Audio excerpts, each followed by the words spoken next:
Happy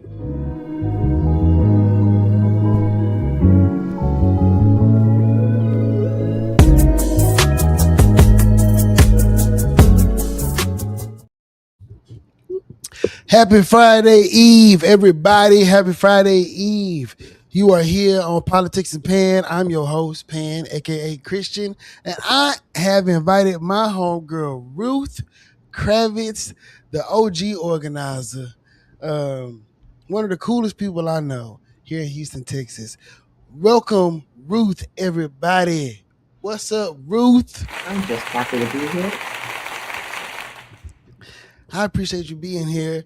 Ruth is here today. We are going to talk about, one thing I'm going to do is share some music with Ruth. And I picked the artist today specifically because I was going to have Ruth on, and I figured I would make this more of a girl power show. So we have the amazing B Honey as an artist today. B is super dope. She's from San Diego originally. Shout out to the 619, amazing R&B soul artist with a beautiful voice. She gave us some wonderful tracks that we're going to share with everybody today. It's going to be amazing. And we're also going to talk about public education, Thomas Massey losing. A lot of stuff is going on. Looking forward to hearing this song. I was hoping you were going to say Stanley Clarke. Who is Stanley? Stanley Clarke is the best bassist in the entire universe. Did a lot of stuff with, I guess he's 70s and 80s. 70s and 80s. He can play a bass like a person plays a guitar. He has a thing called School Days. He's in a lot of, I'm going to look him up. I don't know. I was listening to him yesterday when I was trying to not get mad at Mike Miles when he was speaking some falsehoods. We're going to get into Mike. And Mike is very stoic. Very stoic. Very stone faced. Stoic has some positive connotations. He has a righteous belief in the rightness of his claims, and he has no capacity to understand that what he's doing is harming a generation of kids. He is the biggest narcissist narcissism is bad, and narcissism when you have a lot of power is really bad. This is true. And he has a lot of power. And I don't even have words right now. But before we get into that, because we're going to have a lot of time for that, we're going to get into our first song, right, by B Honey. This is a lovely ballad. It is called Rabbit's Got the Gun. It is a jammer. Absolute jammer. And I think everybody's going to love it. I think you're going to love it, Ruth. We're going to listen to Rabbit's Got the Gun by B Honey, and then we're going to get into some news and headlines. This is B Honey, Rabbit's Got the Gun. Rabbit got the gun. What's going on? Got the gun, the rabbit got the gun. Got the gun, all alone in love. I threw my hands up, you're not the one. So this is the joy of being live, right? For whatever reason, it didn't come on right. That's not the beginning. So we're going to run it back. Don't like it. Heard it before. No, B is phenomenal. She has a beautiful voice. So now, B Honey, Rabbit's Got the Gun.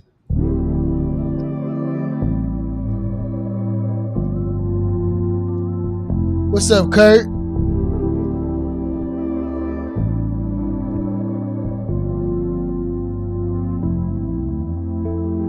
One day you'll find out, one day you'll realize they never could take my place. Type of girl you read about, type of girl to hold you down. I'm looking you dead in the face. Not the type you could easily replace. Don't want you to make a mistake. If you're done, just be done. Don't play dumb. It ain't no fun when the rabbit got the gun. Got the gun.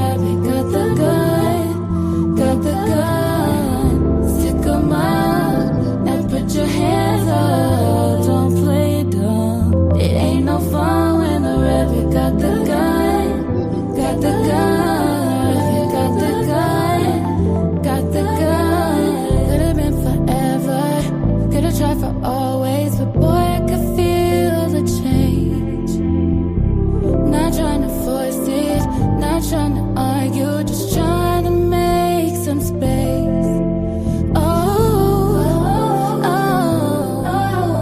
Sometimes my heart feels so confused. And you don't even have a clue. If you're done, just be done. By B Honey. What'd you think about that, Ruth? I didn't know what Rabbit Got the Gun meant, so I looked it up. And I think it's mostly relevant. I don't want to wish any harm on anyone just because they do harm. So when Mike Miles is taken out of power and is made small, and children and teachers and parents get their democracy back, Yeah. I don't want any harm to come to him. But I do like the fact that he needs to know his day is coming. Yeah, I can dig it. And that's why I think this conversation is important. And so I went to the HISD board meeting last Thursday. It was. I saw you there.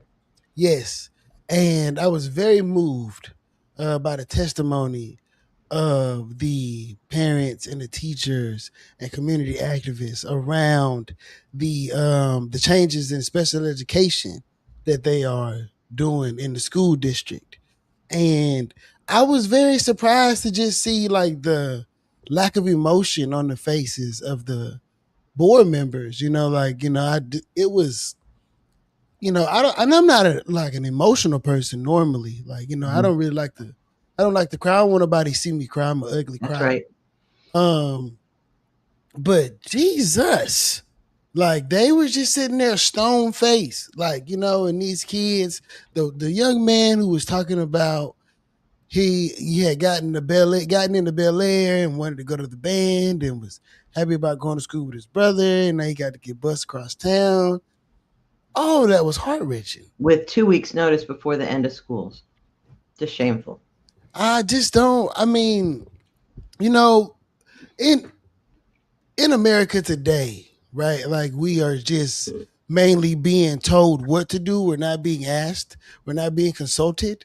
Like across, governmental entities, like across the nation, we're in a dictatorship. Like it's so many words, right? Like, and this is a great segue into how we're gonna survive this dictatorship. The DNC chair, Ken Martin, today sent an email out today at 10:25 a.m. today. And in this email, this man says, guys, I talked to about 300 Democrats all over the country, and we spent all of this money and commissioned this study, and we didn't get back shit. We didn't get anything. We didn't get nothing. And actually what I got back was ass. What they gave me was really bad. They gave him nothing, Ruth. I'm reading about it now. They gave him absolutely nothing. The leader of the faction of our party, that their sole job is to win elections. Like that's their sole job. Like the sole job is to raise money so that we can win in public office. And this guy spent money, right? Like I'm sure he gave money to some consultant that's his friend, right? Because this is the norm, right? We don't pay the most qualified people. We pay our homies. Like, and if they do a bad job, we're like, so what? Because we've been losing for so long, right? Like you can point to the previous tenure of your previous chair of the Texas Democratic Party. We've been losing for years and years and years and years and years, and nothing seemed to change. Just constantly losing over and over, getting our asses kicked, and nothing is changing. And then this morning, the leader of our national party gets on Joe Biden's internet and says, hey guys, I paid for some bullshit and I've been hiding it from y'all for months. I've been hiding it from y'all for months. And this is me coming clean about me being on this bullshit and not actually telling y'all that we don't know what the fuck we doing. And He's gonna write this really long email. Who is reading this long ass email? Because we all read emails on our phones. We're cooked, Ruth. We are not cooked. All right, tell me why. Well, we're gonna land down ballot inside Houston.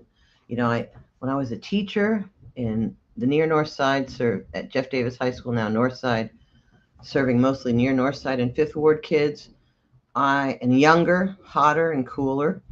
I thought all I need to do is open up the world for the kids in front of my face because they're going to be our future. And I didn't pay much attention to trying to ensure that we had a system that worked down the road because you only have so many minutes in the day. And I think it's still the right thing to do because when you open up the eyes of people who are 15, they become 30 eventually, and they're not jaded, and they change the world. Eventually, I didn't want to land on this grenade posing this takeover, but somebody needs to. We're supposed to live in a democracy.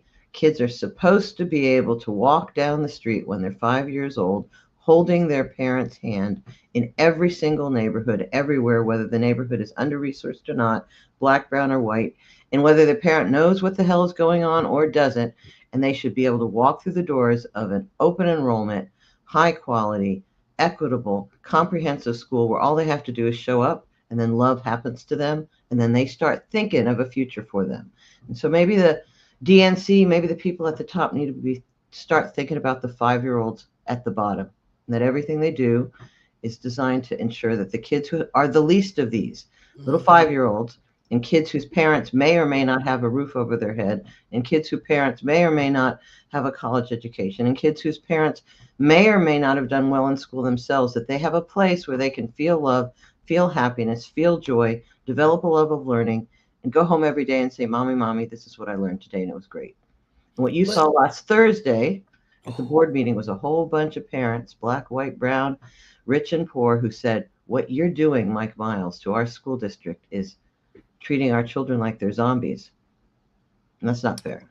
So when when we are in these apparatuses, right, that are supposed to fight the power, right, because in his email he did mention, right, that the Democratic Party is a big tent party, right?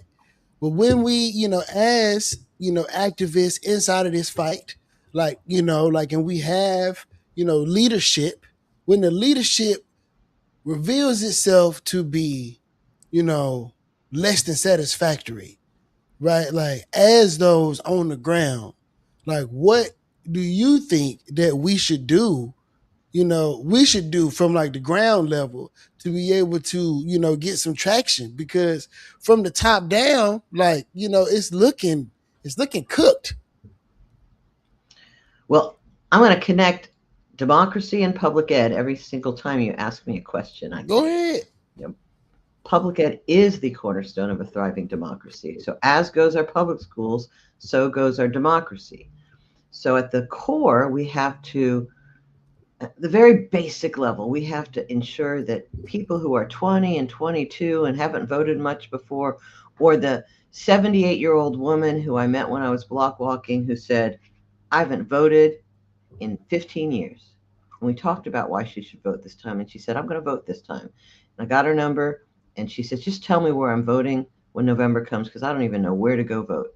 Mm-hmm. People need to engage every single person in their lives. So at the very basic level, in this sort of perhaps Pollyanna view, what if you had 100 super low propensity voter friends and you got all 100 to vote? And had 100 super low propensity voter friends, and we know we have these friends or people in our lives. And what if 1,000 of us did that? That would be 100,000 voters who traditionally don't vote, who will vote out, at least in Texas, the machine that is so funded by the Christian National Republican, right-wing, racist folks.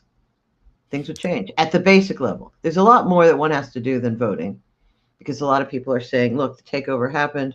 We have an unelected, unaccountable, appointed board of managers who, as you say, sit emotionless as children cry, as parents say, you are treating my child like a piece of furniture, saying they're going to go here and now they're going to go there. And they don't even show emotion, and they shut people off and they cut people off.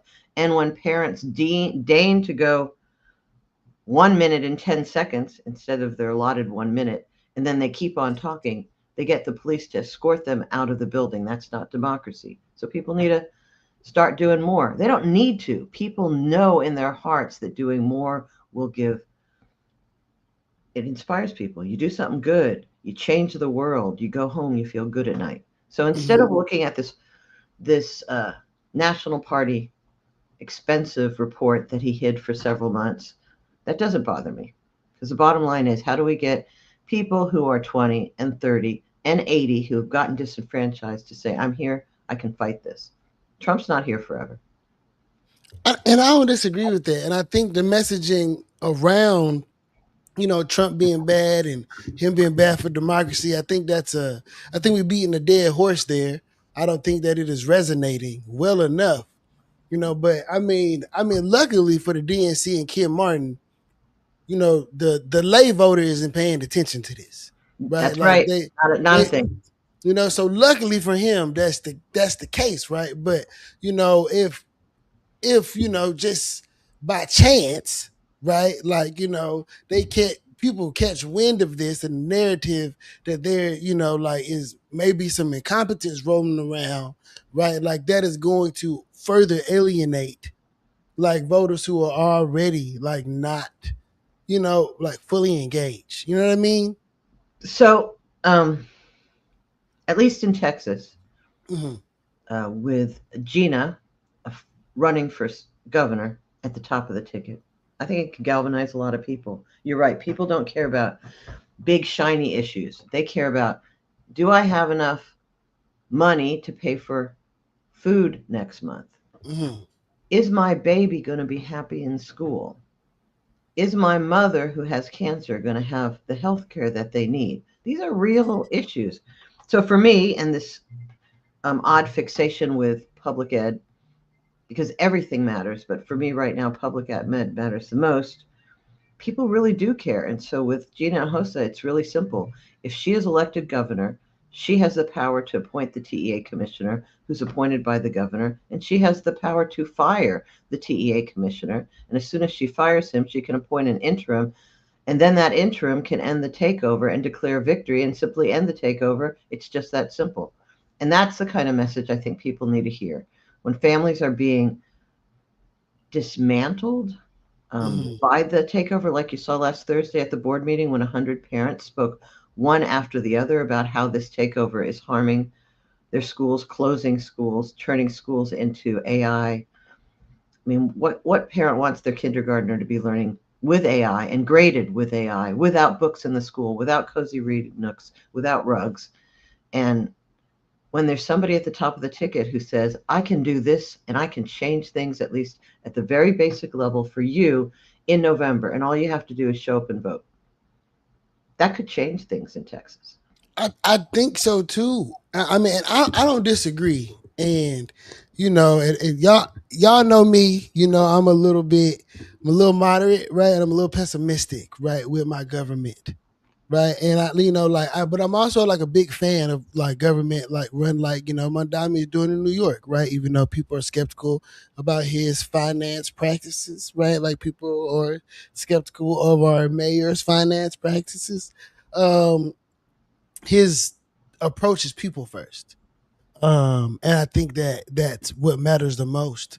But I think that with our leadership, at least in the Democratic Party, not being able to show. Ruth, do you watch football? I watch football when the colors of the football players in Houston were turquoise. So I did watch football during the Love You Blue times. So if we want to talk about that moment in our history, I can. But so if you want to give me a football metaphor, go ahead. Okay, all right. Let me try this. So during that time, whoever was the worst team in the league, right? That's us. We keep losing, right?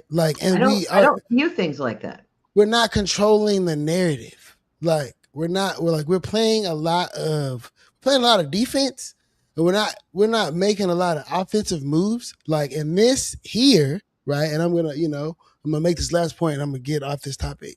This here is more defense, but also like you know, like a PR move, but like and I get it, right? Like if any time is a good time, this is the best time because Trump's approval ratings are shit, and it's like he's everything is going to shit, right? So if any time is a good time to say, hey guys, I fucked up, I made a mistake, like this is the time, right? Because there people will go, well, at least you're trying, right? Like if now, but like the bar is low, even for that, like the bar is low.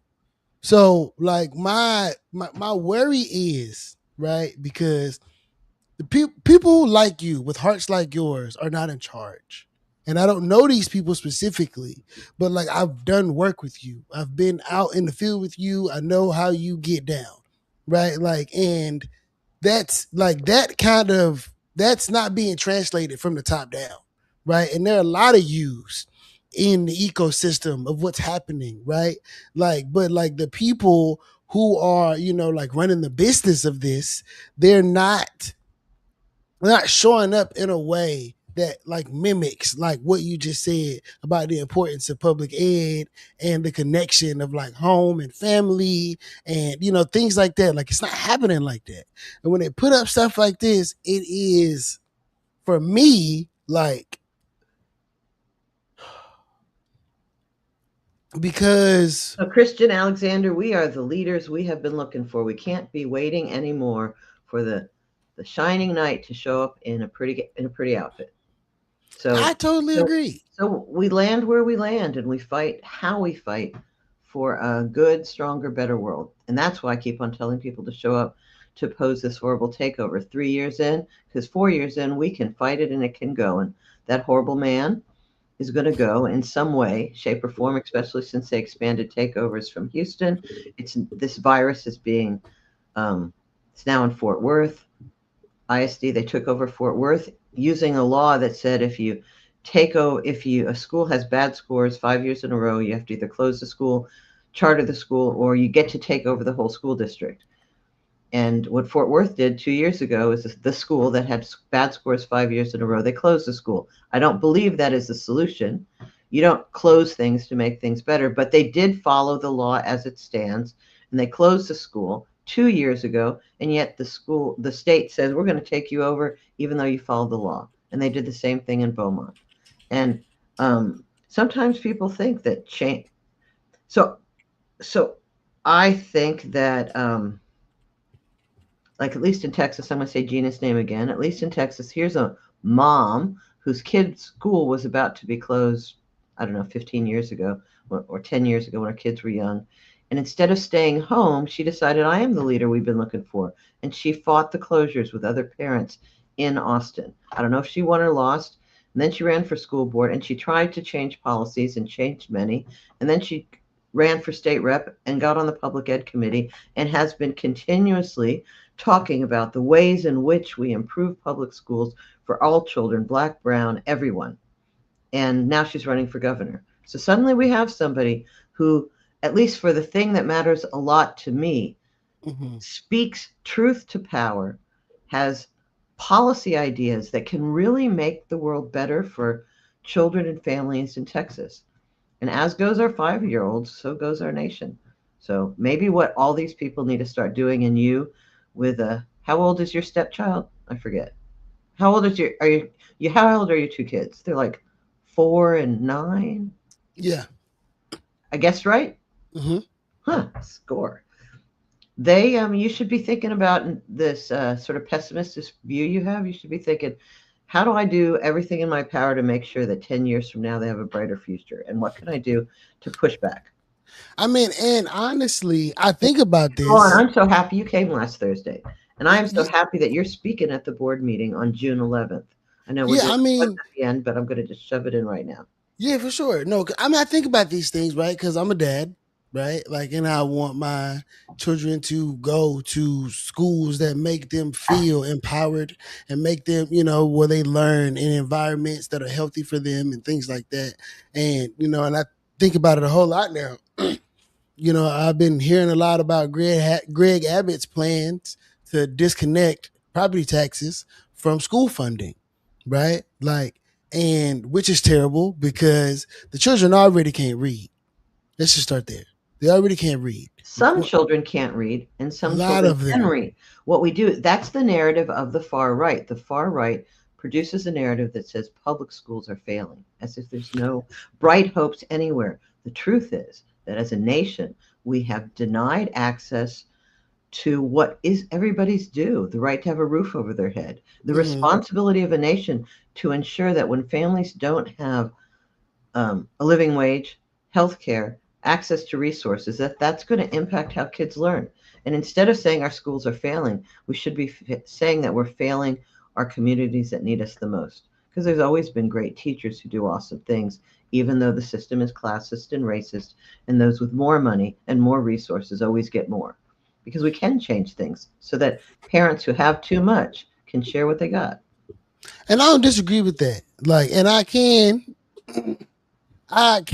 rearrange my wording. A lot of children cannot read well, right? Like at least the ones that I encounter, they do And not yeah, read. and it's Well. getting worse and worse because of the way in which first you starve schools of funding because Mhm. the Republicans have been in power for a quarter century. Then you blame the schools for not doing well, and then you close the schools.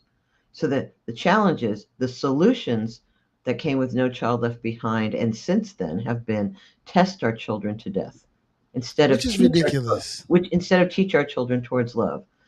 Uh, Which is absolutely ridiculous. Because I graduated high school in Japan, and we didn't have to take a standardized test. I hate tests. I'm not a tester. Like very smart, but I don't want to take a test. And when I lived in Texas, I didn't like it. I had to take tests in Virginia, Texas, and Florida. Like all the southern states I lived in, we had to test. When I got to California, you have to take an exit exam to graduate. But I had moved to Japan by then, and we didn't have to take a test at all. You just needed to like pass, just and that was clarifying, it.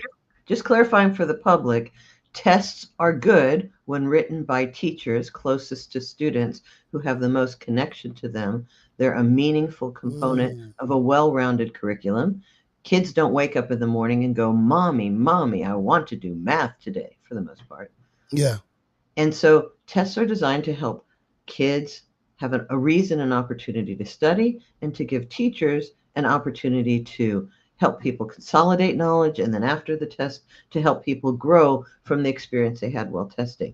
That is fabulous when kids are on a trajectory towards learning. It's pedagogically appropriate for there to be Hmm. tests in schools.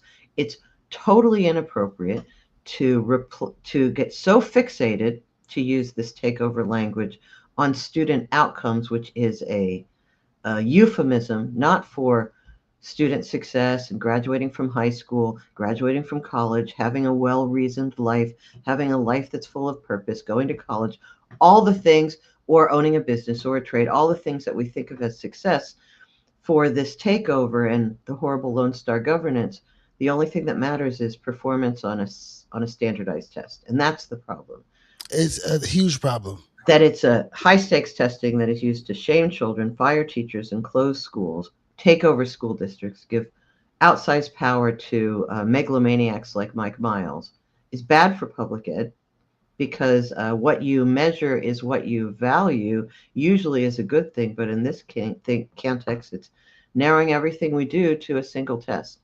And just because a kid passes a test that has 50 questions on it doesn't mean that they're learning, especially if the system is so high stakes that you manipulate who is tested and who is not tested, who is denied access to the most rigorous courses for which they qualify, which has happened so overarchingly, particularly in Black and Brown communities in Houston since the takeover, just so the scores look good. And that's, I mean, just to put it in context, when Mike Miles looks at the blackest communities and brownest communities in Houston and says, we're going to remove 90% of you from biology, for example, which all ninth graders in the state of Texas take, and we're going to put you in a remedial math class, remedial science class, just so the only kid we're going to let take it is a pre-AP kid. Say at Wheatley, there's 150 freshmen, And when the takeover happened, only 20 of them took biology. The rest were put in remedial science for the year. So at the end of the year, the 20 kids who were left in there, the pre-AP kids were the only kids who test, not the regular kids, not the new immigrants, not the students with a learning difference, not the high mobility students, not the kid who just wakes up in the morning and says school, school. They didn't get to take the test, only the honors kids. And of course, there were historic gains. And Mike Miles said, look how great I am. Look what a wonderful thing I'm doing.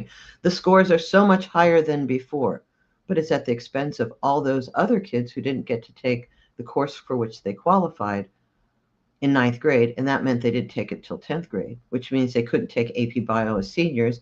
And you and I both remember when we were 14, we weren't perfect. So just because a 14-year-old doesn't present as honors doesn't mean they should be denied stuff.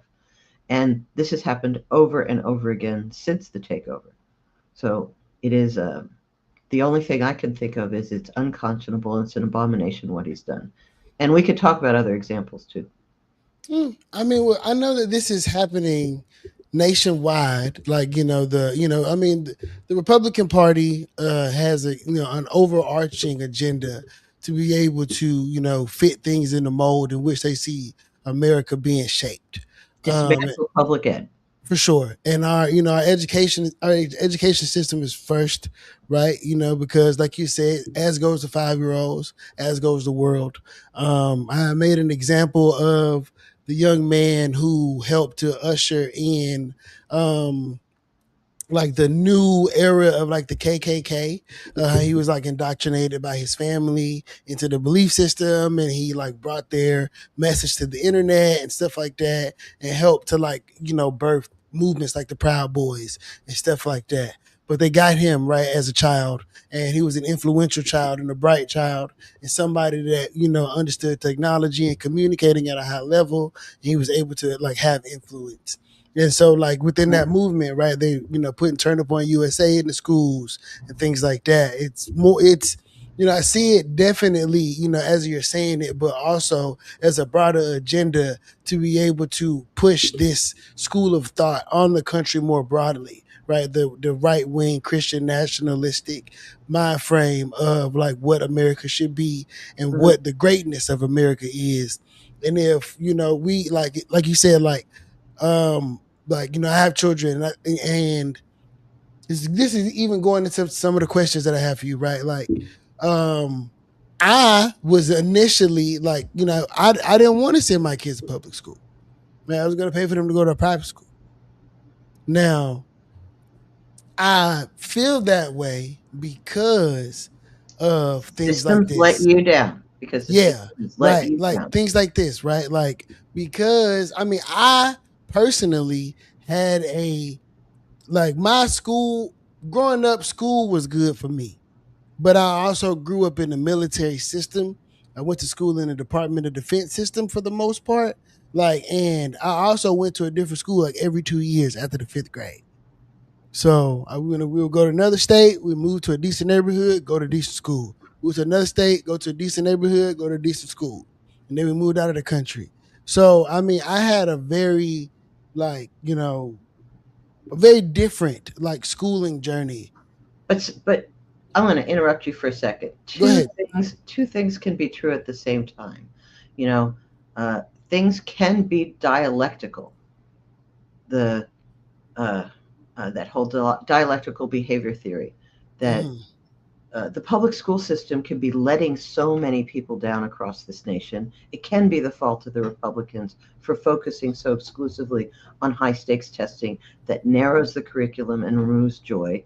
It is true that that's happening. It is true that in so many communities for so long, our public schools sold us short. The school your stepson went to before they moved was a school that had 9 Blackshear Elementary School. Mhm. Blackshear had 9 principals in 10 years in third ward in a black neighborhood. Why is that happening when down the street, say at Coulter, they'd had the same principal? Let's use Bel Air. They've had the same principal for 10 years, 20 years. Institutional memory matters. Uh, it's not just the money that comes into a school, but the way in which a school can retain the best and most profoundly competent teachers. So there are things that happened in public schools as recently as, like, even under the takeover, there are teachers who are doing powerful work, but they could do better work if they weren't under the yoke of this tyranny, which is really kind of like a combination of slavery and a Russian gulag. And how can kids learn well when their teachers themselves are slaves? Nonetheless, when you were going to school, there were people, I was a teacher. I taught kids. We exploded things to make kids understand how science works. I was a chemistry teacher, so you're allowed to explode things. We made connections to real life, and it's just not just me as an administrator.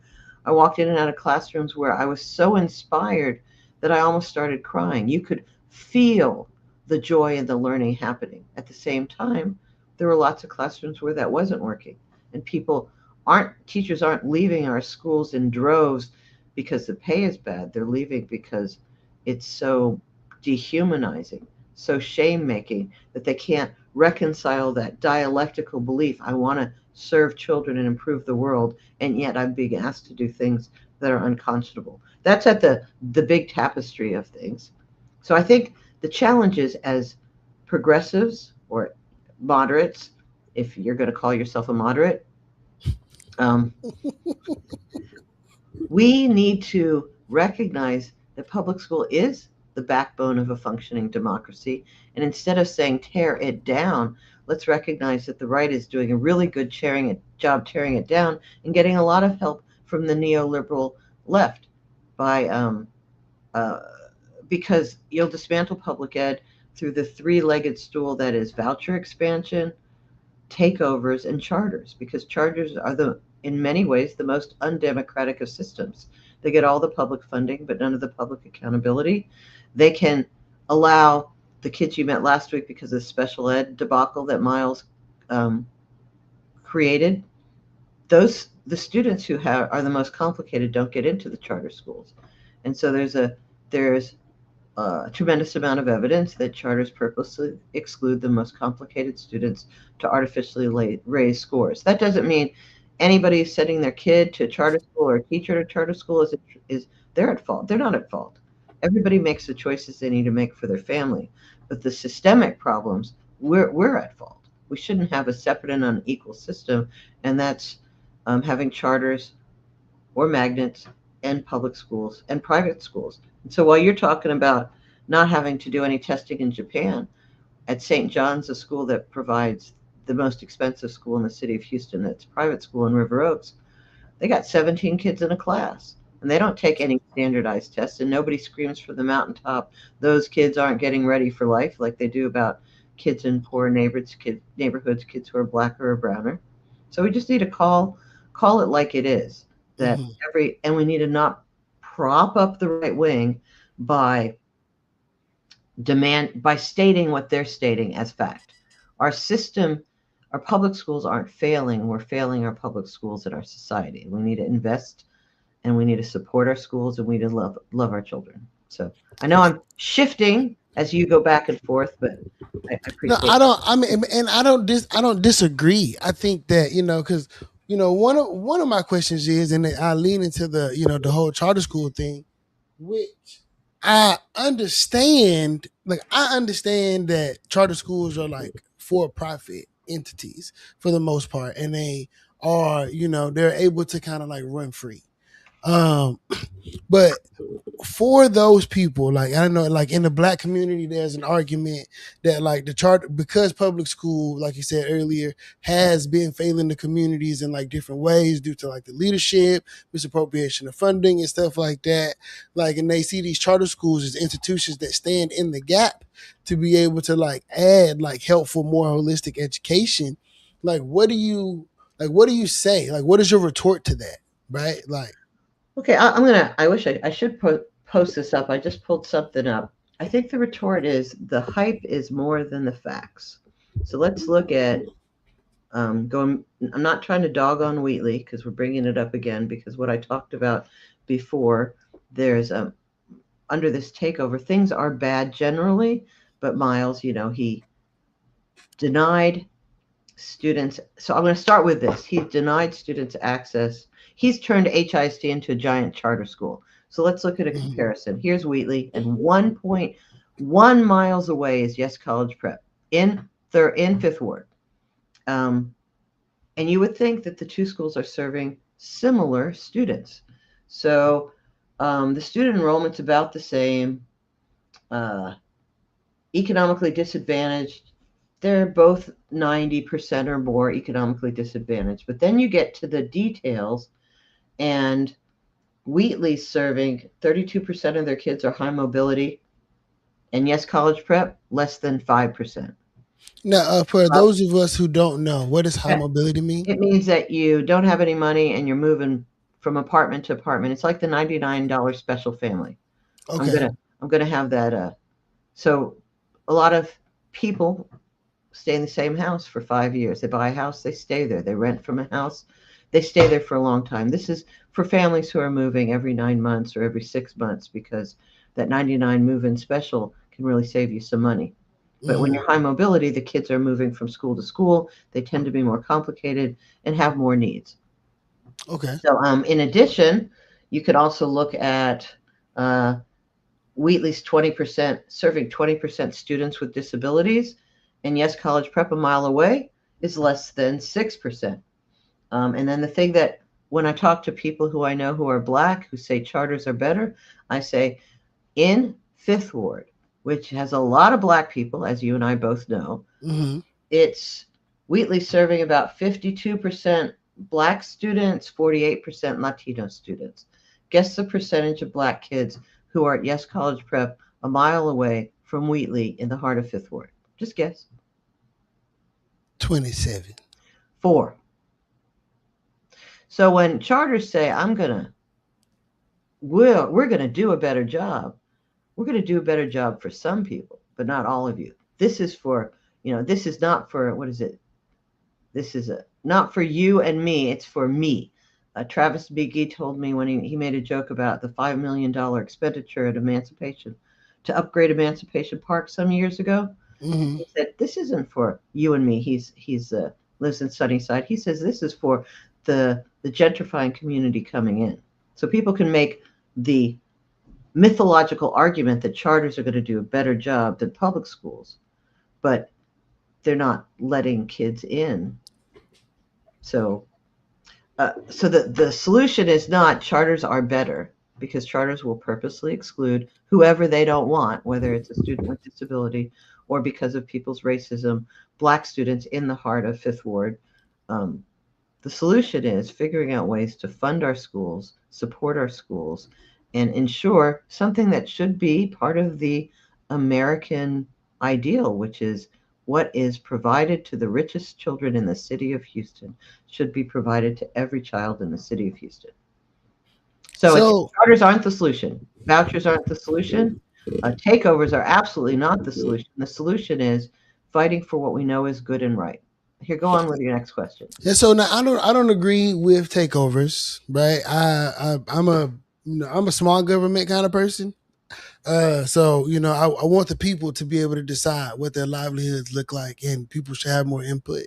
So I totally disagree that like the government should come in and take over, especially a Republican government that has not proven itself, right? Like going back to Kim Martin, to be, good enough to make sure that we are steering the ship in the right direction, right? So yes, they create the problem. I was in, I think, 6th grade when No Child Left Behind. When No Child Left Behind came around. I think I was maybe in the 6th grade, and you were young. I was in the 6th grade when the Twin Towers went down. I remember I was in reading class in Portland, Texas.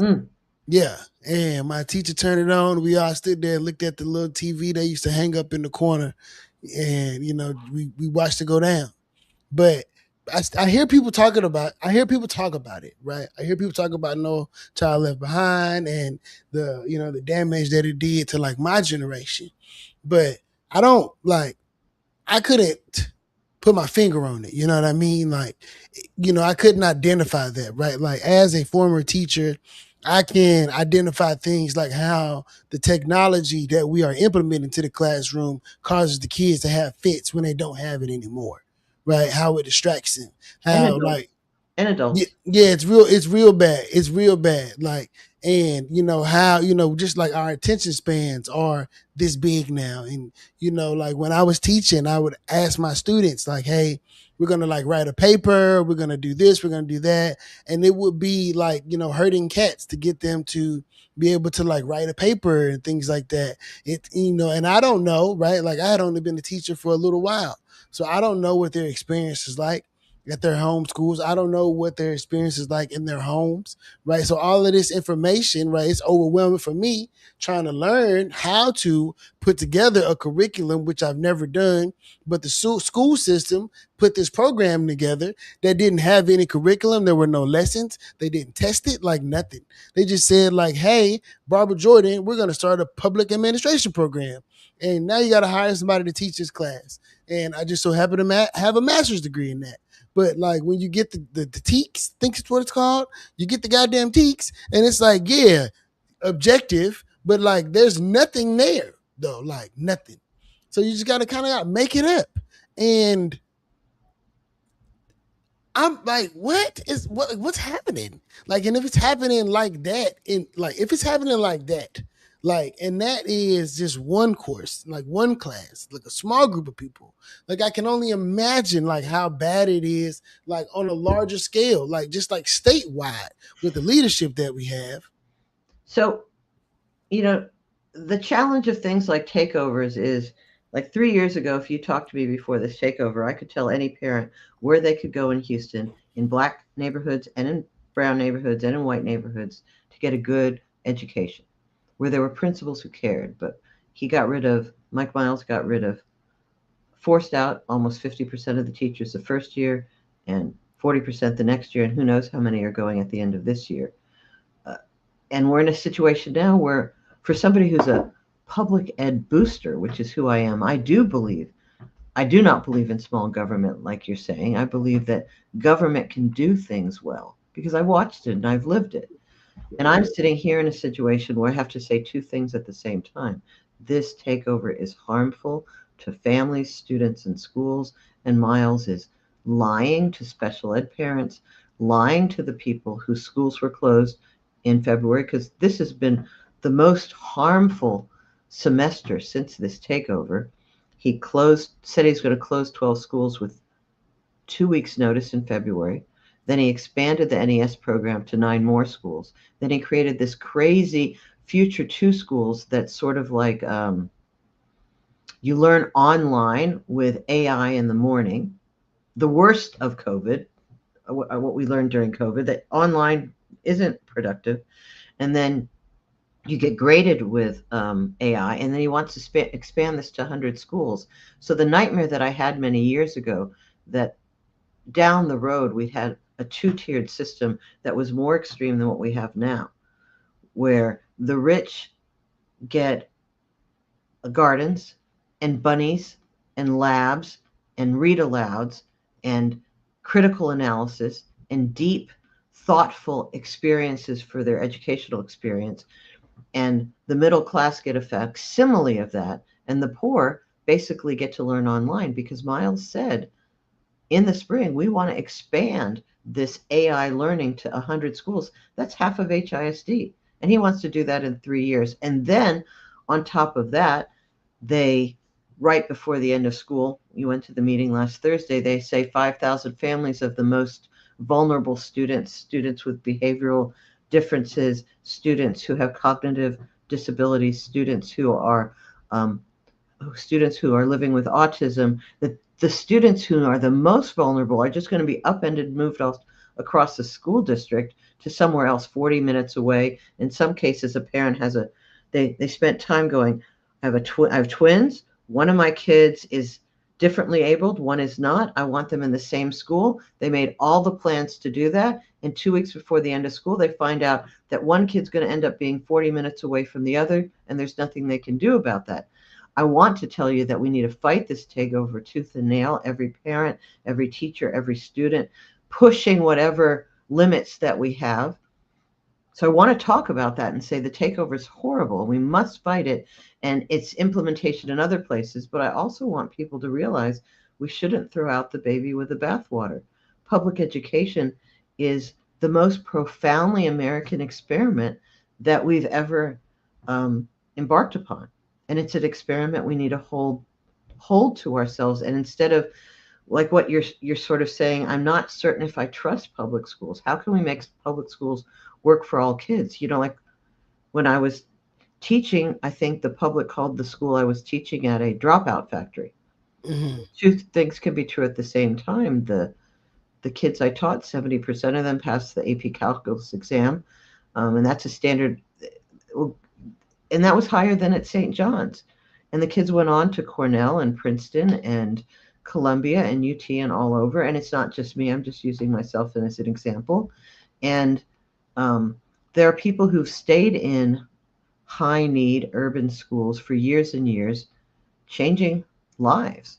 The challenge is, how can we systematize, create better policies that expand the things that are working to more kids across this nation, instead of what people often talk about, the system is failing, we have to do something, and the something that people choose to do, too much high stakes testing, or this anti-democratic takeover that we're experiencing in Houston, they come up with a solution, the do something that makes things worse. So and that's why I think I'm more, and that's why as far as like school education is concerned, I think that, because the problem now is like, the party of small government, right, is the one, they're using the government to do everything, right? That's like right. They're using the government to do everything. I think that schools should be community centered. They should be like run by the people. And the most nonpartisan of things is the public school. You're right. And I think, it was, right? Like it was, but like, because like today is different now. Yeah. And, and with the, because when I talk to other Black people about public school, it's like most of the time it's like what's available, right? Like, because they don't have many other options. But like public anything, like in Blackness, just hasn't been like the most beneficial, or like, there's not much public trust from the Black community to these systems that are supposed to provide public goods, because we cannot, right? And we're going back to Ken Martin, we cannot elect leaders that can galvanize the people, right, in the way that we discussed earlier in the show, like so that they can create meaningful change at the polls, and then that people who share like our vision for like, more holistically structured schools in the communities where people and families can be able to commune and learn from one another and share resources and share love and things like that, where that can be existent. And it's just not in my lifetime, and I haven't been aware for very long, right? And that's that's one of the reasons why I like talking to you about this kind of stuff, because you are hyper aware and you do like to back up what it is by finding real data to be able to say like, hey, like right, I agree, we shouldn't throw the baby out with the bathwater, but at the same time, like the people who are installing the tubs, like what are we doing about those people, right? Like how do we combat how do we get the people to come to combat the Mike Mileses and the Greg Abbotts and the X, Y, and Z's? I'm a shout out my boy Snooches in the chat. You know what I mean? Ruth, that's my guy Snooches Booches. Awesome. Like super. Now like he is moderately Republican, right? Like, so his point of view on, public institution, big government, small government is, it's a little right wing, but we grew up in the military together. His dad was in the service, so was my dad. We lived around the corner from each other. Nice. But I think, like he's saying, homeschool, and I think that's a choice, right? Everybody got a choice, but I think school should feel like home, and like as a community, like when we come together, and this is a public institution, just like public parks should feel safe and all those other kind of things. Like the school should feel like that, like you're saying. But the people that we have elected to be able to represent us, they can't seem to stay in power long enough for us to be able to live that reality. At least in my like since I've been an adult. Like when I was a child, I can't, I wasn't tapped in. But since I've been an adult, it don't seem that way. Especially since I've been more involved in politics. Like, I can't help but think about it in a winning and losing mentality. There should not be. We need to look at our world not as a small government or big government world. We Hmm. need to look at our world as an anti-racist world. I'm going to use Kendi's language. And the thing you're talking about, in, like you say, in the black community, people say the schools kind of used to suck, so maybe something better, any change is good. There should not be in this richest nation in America. Um, Let me start with this. I remember uh, a young reporter focused on the takeover a couple of years back. She's a young black reporter. She grew up suburban, and she was a little out of touch initially about this takeover. And I said, okay, just drive up 59, turn right on Tidwell, and give me a call. Say I'm on Tidwell and 59, and then call me back when you find a grocery store, because you're going to have to go 5 miles to Sheldon. This is an America where if you're in Trinity Gardens, North Forest, you have um, to find a banana. The closest banana you're going to find is at a liquor store. That's Say inappropriate. that.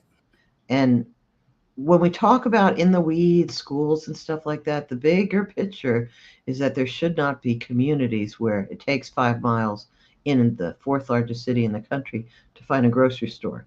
And that when pools are open on one side of town, they're still closed years after COVID ended on another side of town. And the same goes for schools. So the challenge for me when we talk about schools is people focus on our schools are failing. And again, I'm going to go back to where we were at the beginning. We need to figure out a way to make sure that every community gets, that we have the schools that all students deserve in every community.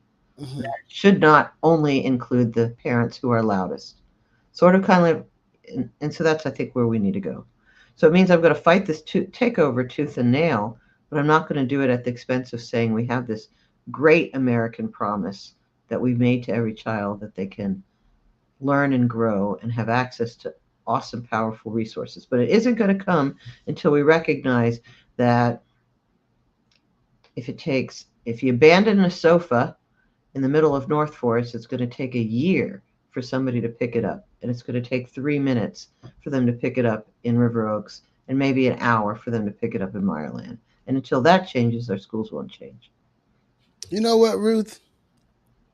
That's why you my dog. Mm, Right there. mm. That's why you my dog.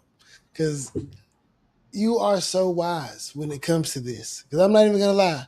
I have the I mean, like I'm not super I'm trying to be less pessimistic, right?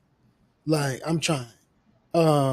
And I am not the most knowledgeable on the difference in performance in charter schools versus public schools, and especially in particular areas. But what I do want is other like young black parents like myself to be able to have this perspective, right? Like, and be able to hear from someone who's been in the game as long as you have, as an astute educator like yourself, and, an administrator, as to like what's happening and why these things are happening. And, what is a different way to be able to combat these things, and, how they can carve out a space for themselves to be able to use this public institution.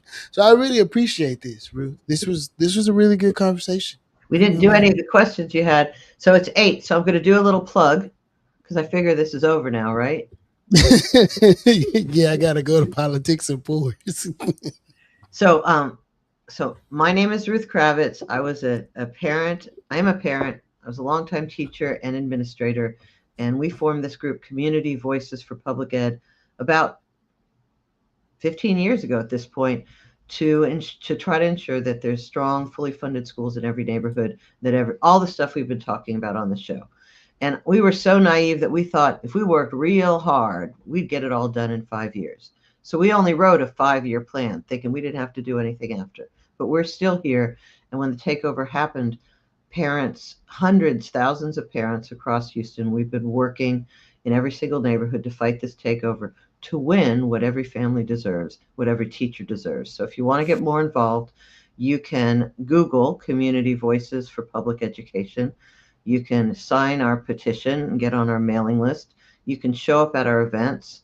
You can come to the conference, the summer conference on June 27th, which is themed Protect Public Ed, Protect Democracy.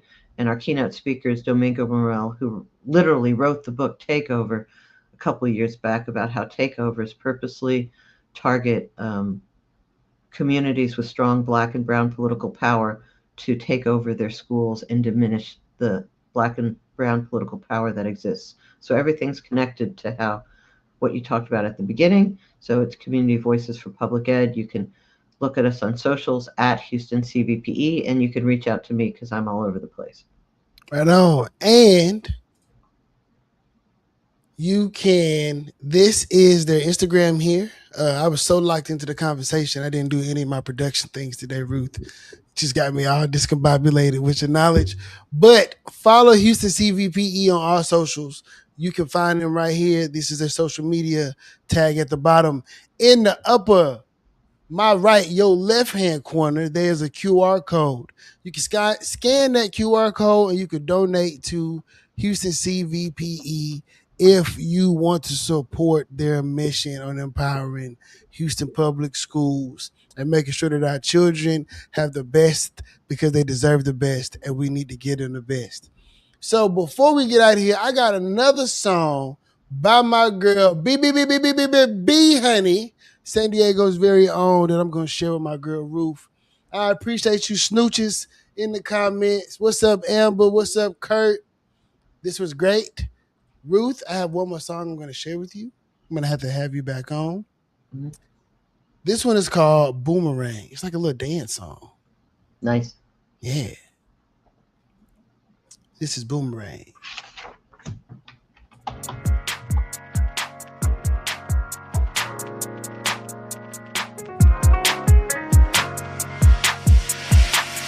I think I knew right from the start. Nice, right? Looks nice. I haven't heard this.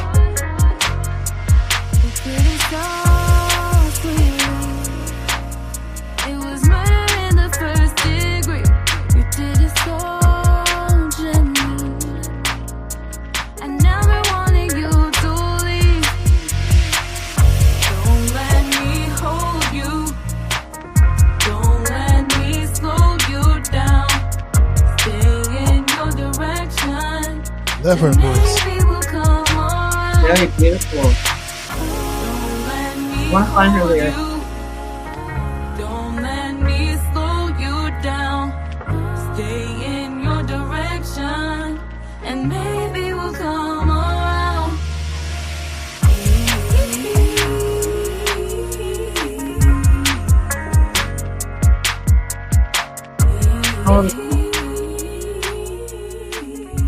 That was Boomerang by B Honey, Cali's very own West Coast Stand Up. I would like to thank my guest for today, the Miss Ruth Kravetz. One of the smartest, brilliant, kindest, lovingest people I know. If I could tell y'all one thing about Ruth, is she gonna get you together. And I can honestly say, and I would love to give you your flowers, and this is going to exist on the internet forever, that I appreciate the impact that you have had on my life, being a friend and a motherly figure and a mentor and somebody that I just love and adore. And I hope that my audience, especially young Black parents, they get something from this that helps them to see how they can fight back and, to find a warrior in you if they can find you and connect with you if they're having any issues with their children in the public school system here in Houston. I appreciate you. Back at you. Yes. Well, good night, everybody. I am off to Politics and Pores. If you have not shown up, it is late August right now. You should get there. Peace, love, and laughter and learning. I hope y'all did all three of those things while we was on the show today. See y'all next Thursday. Bye-bye.